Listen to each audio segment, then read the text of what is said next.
ভাই উপরে টান দেন না, কিছু কথা বলবো, একটু শুনে যান প্লিজ। কথাটা হলো, আমাদের দেশের ছোট তারকাদের নিয়ে, যারা ছোট পর্দায় যাদেরকে দেখা যায়, যারা নাটক করে, মহিলা মানুষ। আমি মহিলা কেন বলি? কারণ এদের বয়স হলো 30 পার, সবারই এরা মহিলাই হয়ে গেছে। আজকে তারা ক্রিকেট খেলতেছে এমন অবস্থায়, তারা ভুলেও গেছে যে আমরা একটা মহিলা মানুষ, আমাদের একটা ইজ্জত আছে, আমাদের একটা সম্মান আছে। এরা ভুলে গেছে। এমন পোশাক পরে তারা ক্রিকেট খেলতেছে, মনে হচ্ছে তারা ক্রিকেট তো খেলতে আসে নাই, তারা তাদের শরীরের অঙ্গগুলা পৃথিবীর মানুষকে দেখাইতে আসে, বুঝছেন? এই জন্যই হযরত মুহাম্মদ সাল্লাল্লাহু আলাইহি সাল্লাম 1400 বছর আগে ভবিষ্যৎবাণী করে গেছে যে কিয়ামতের আগে কিছু মহিলা বের হবে,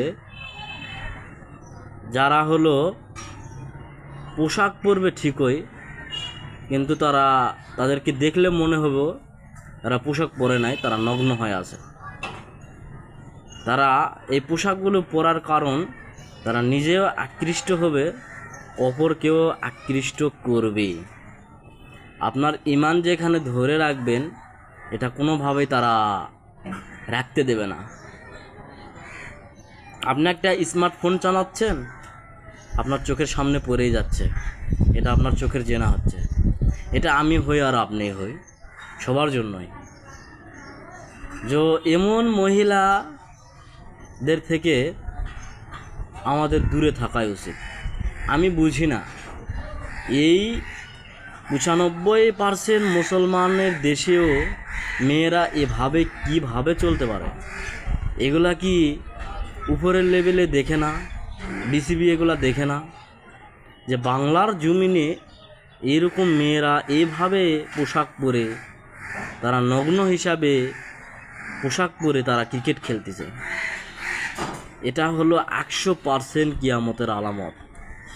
এরাই হলো কিয়ামতের আলামত। এরা ভুলেই গেছে যে এরা মহিলা মানুষ, এদের একটা সম্মান আছে। এই জন্য মুহাম্মদ সাল্লাল্লাহু আলাইহি সাল্লাম বলেছে যে এরা তোমাকে আকৃষ্ট করবে, নিজেও আকৃষ্ট হবে, এদের কাছ থেকে তোমরা দূরে থাকো। এরা হলো জাহান্নামে যাবে এবং তোমাদেরকেও নিয়ে যাবে।